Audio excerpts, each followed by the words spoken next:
Hi everyone, it's me again, Charles Norman, and I wanted to do a really quick video for you, and I know I always say that and kind of go over, but those of you that have been following my website or this YouTube channel know that my daughter plays Division I basketball, and she's at a pretty good program, and we were lucky enough to get her in a place that kind of really needed what she does. But what was interesting was they're now back home from college. It's school's let out. And just last night, a couple of her friends stopped by. They all come together. They usually work out together in the summertime. And she had just arrived home on Friday. And everybody came by. There were about 8 girls. These are girls she's played with since elementary school, junior high. Some of them she played with in high school, but they've always played travel ball, or somehow they've connected. Now, they all went to different schools, which is really interesting because I don't understand why some of these coaches don't come out and get 2 or 3 girls from the same program that already know how to play together. But be that as may, they all went to different schools, and there were 8 of them here, and I would say at least 3 or 4 play in a top 5 programs in the nation. So these are really good high-level players. And it was interesting to me because all of them said that it almost isn't worth it playing college sports. Yes, they appreciate the fact that they got the scholarship and they have the money, and there's a lot of perks to playing college athletics, but they all felt like it almost seemed like the coaches owned them, that they could run their lives completely, tell them where they have to be, and not just during the season, not just preseason and postseason, but even during the summer. They all have to be back there, and it's part of what you give up to get that athletic scholarship.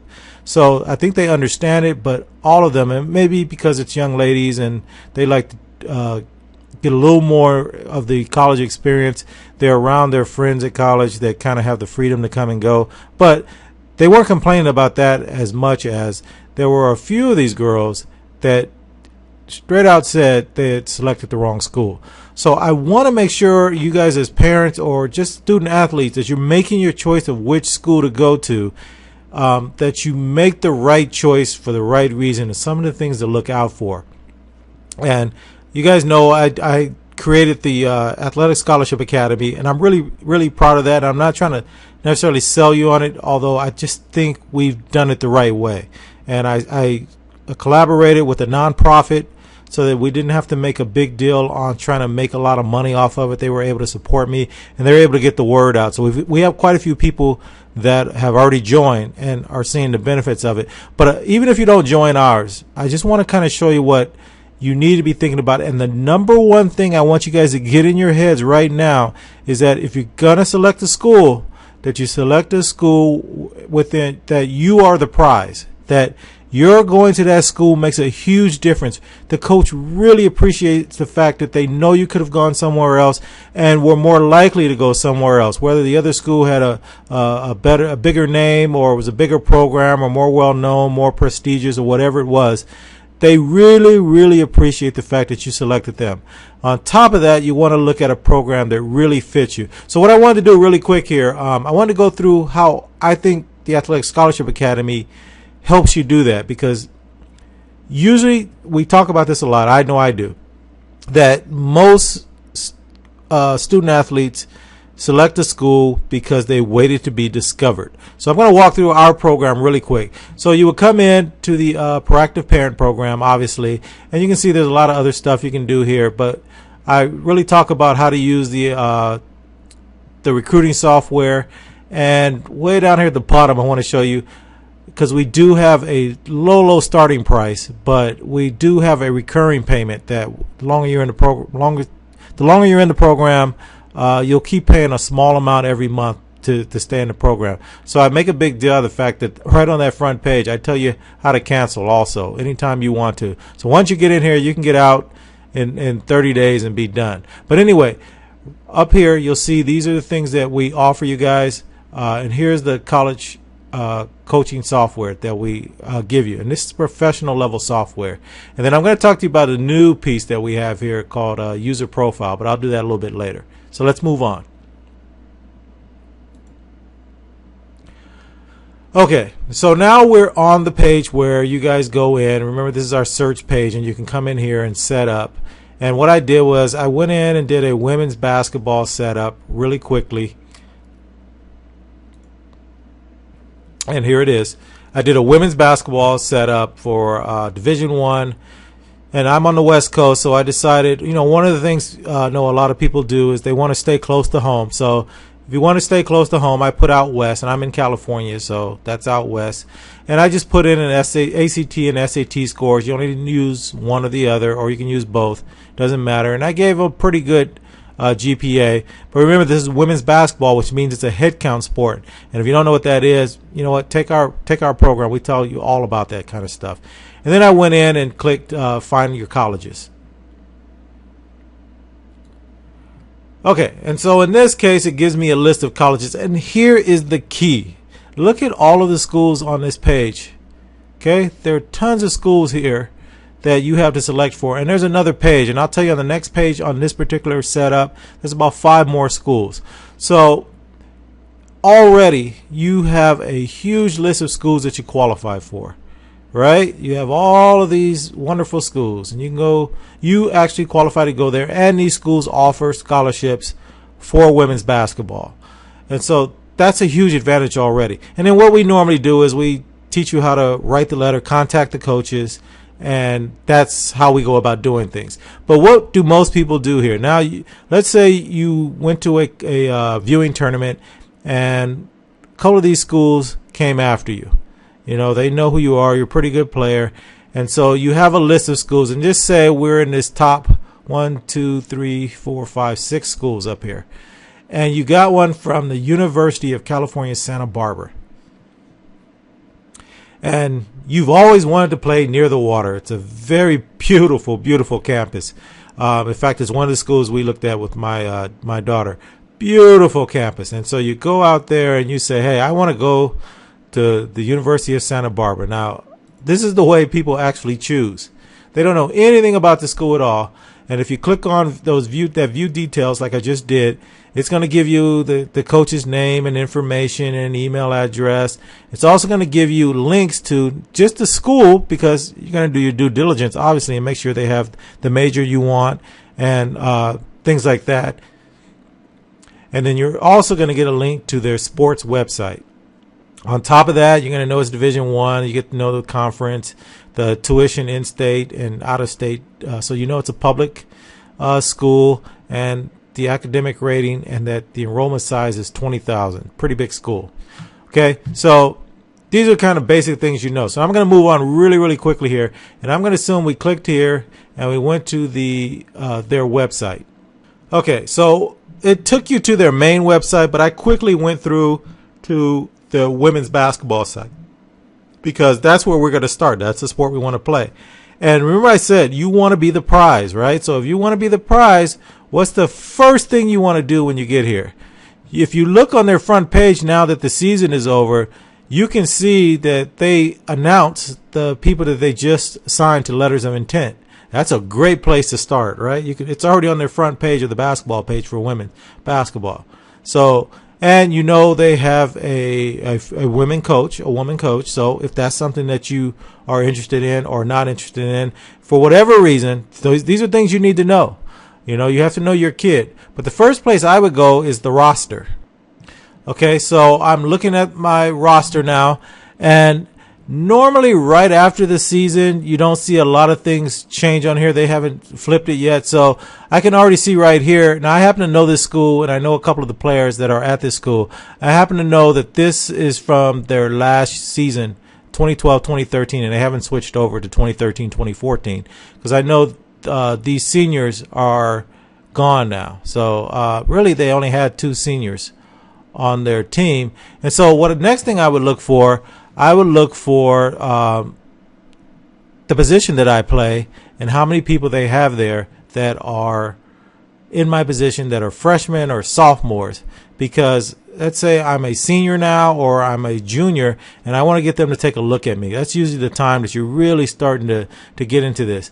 And so I can see that they have a couple of guards. That's a freshman guard, juniors, sophomore guard, And so the next thing I want to do is I've looked over here, and you know what? They have a pretty good mix. I could probably get in there. A couple of other things I would look for. How many juniors do they have? Because you know those girls are going to be leaving in the next 2 years, and if they were juniors last year, they're seniors already. So the sophomores I know are moving into the juniors. So I'd start looking at where I am. If I'm a senior, I'm looking at the juniors. Who's going to be getting out of there? And if I'm a junior, I'm looking at their sophomores. Who's going to be getting out of there?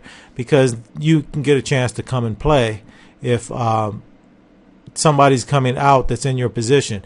The other thing to think about is that you want to go in and you want to find out who the starters are for their team.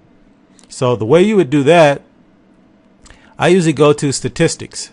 Okay, so I'm on the statistics page, and what I really want to look at is not the team profile necessarily, but I want to look at their lineup.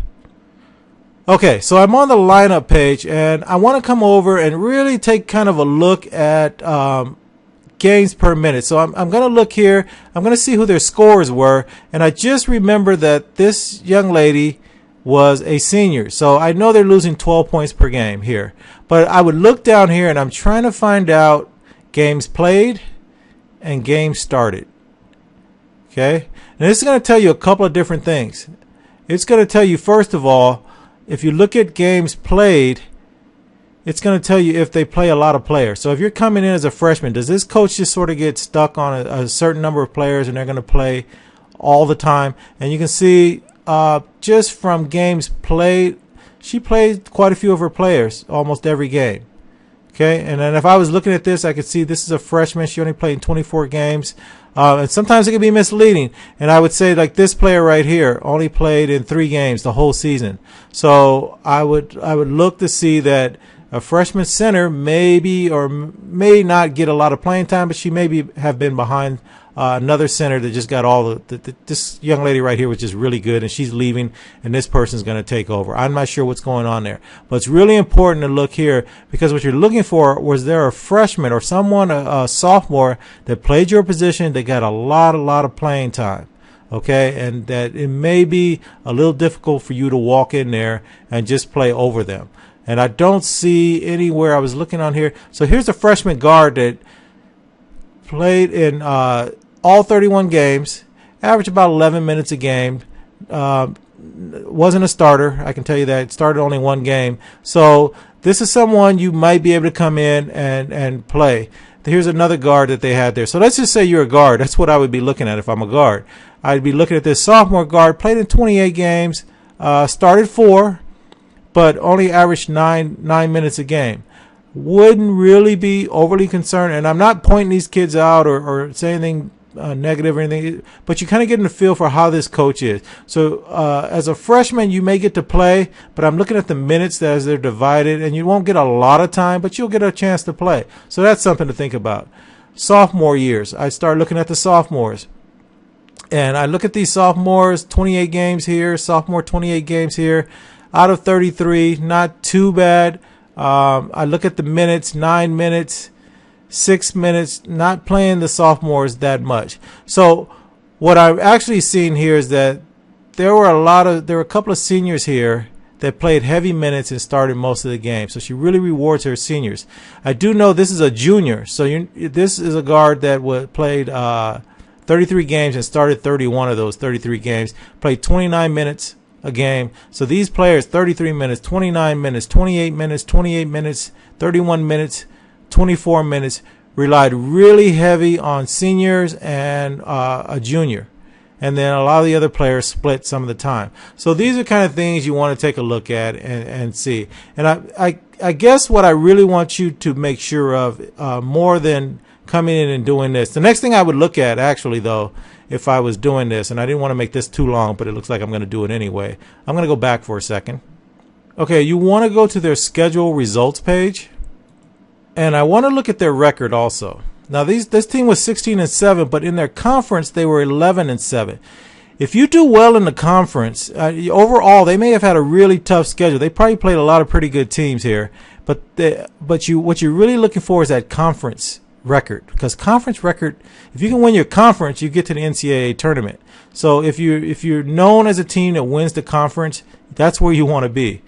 Their overall winning position wasn't good, but their conference winning position was pretty good. The other thing is, if your team is in the upper level of the conference standings, your coach is probably going to be around for a while. Coaches that are in the lower level of the conference year after year after year usually either get replaced or they are out of there.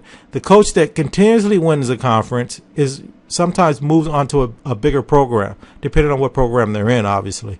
So that might be something else. If you want to stay and you want to have that continuity, you want to go to a school where the coach is probably going to be around for a while, these are some of the things you want to look at. Anyway, I've gone way too far into this, and I do a lot more of this in the Athletic Scholarship Academy. But I really was surprised at the girls basically saying that they wish they had made other choices. And it was especially eye-opening for me that those girls that are in those top 5 programs, because they had the most choices, and they had other programs that really would have made them the prize. I mean, they were a prize for the school they went to, but if you look at the year that they came out, there were other girls that equally as good as them that went to the same school, played the same exact position. And I asked them, I go, why did you go there?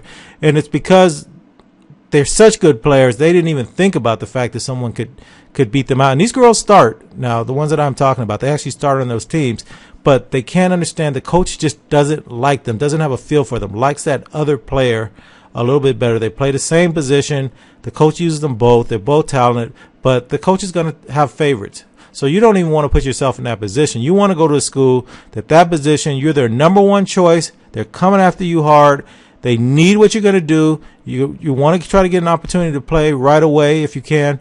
If you're a big girl in girls basketball, understand if you play a position that requires size, you may not play as much the first year or two, only because you have to grow into your body. The players that are already there, that are already in college, when you play a position like an offensive lineman or defensive lineman or whatever position in the sport you play where you have to have size matters. You may have to wait a year or two to really get in there, because you have to bulk up. You have to get to that size, and they'll get you there, but sometimes it takes time. So you have to be a little more patient. But if it's speed and quickness and skill, you can play right away if you go to the right program. All right. This is already way too long. So I want you guys to come over. Again, look at our program, look at what we charge, and I may have to go up on this price.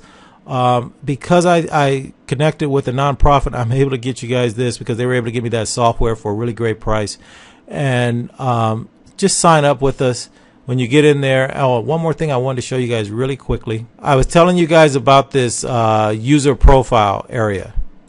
And this is something that's brand new. And what we've done, really, you can come in here now. I'm all about the proactive parent part where we find the colleges for you. We teach you how to contact them, let them come out and see you play, and you've already created a relationship. But some kids, they're seniors already, or they're just not getting recruited at all, or a variety of other things are going on, and they just need a little bit of extra help. Well, if you come in on our system now and you put your recruiting profile up here for us, we actually have a group of people at the nonprofit. This is what they do now full time. They go out, they look at every single profile, and there's a point down here on this page where you would actually put in a URL so we can see your video. And what they do is they go out looking for you. They'll actually start contacting schools. Schools come to the National College Resources Foundation, which is the nonprofit, all the time looking for players. They're say, hey, do you have anybody that plays this position or that position? So they're going to actively look at your stuff and then try to find some schools that are looking for players. And then on top of that, we just received from a leading recruiting company that they said they will come here also and start looking at these profiles. We're going to give them rights to come in and take a look at your profile. And on top of that, there's a third level here. I'm actually really excited about all this. The colleges that the National College Resources Foundation, they find all kind of scholarships for kids, not athletic. This is the first time they're doing athletic. Well, all of those colleges they already deal with, they've already contacted them, and those coaches at those schools are going to come in here. So it doesn't matter what sport you play, we're going to give them rights to come in here, and they're constantly looking for kids. And there are schools that don't have the budget to send people all over the place. They may be Division 1, Division 2, Division 3, but they don't. A lot of those schools don't come on the West Coast. They just don't have the budget to do it. And so we're going to give them access to this, to be able to come in here and look at the profiles also. So we're giving you two ways of doing this. I'm really, really happy about the way this is going. We're all doing it for the right reason, and our number one goal is that anyone that wants to play at the next level, that has the skills, the determination, and the work ethic, should get an opportunity to do it. But I just wanted to make sure you guys take into account that you want to pick a school that really, really wants you there. Okay, don't pick a school by the name, the reputation, the location, the campus, the size. Those are good to have, but there's a feeling. There's just more important that when you go there, those people want you there, because they're going to bend over backwards to make you happy and to keep you there. All right, guys, that's it. Keep watching. Let other people know about us. Go and sign up for the Athletic Scholarship Academy. It's a great, great program. You'll just the tools there are good enough, but we give you all that other information also. All right, talk to you guys later. Bye.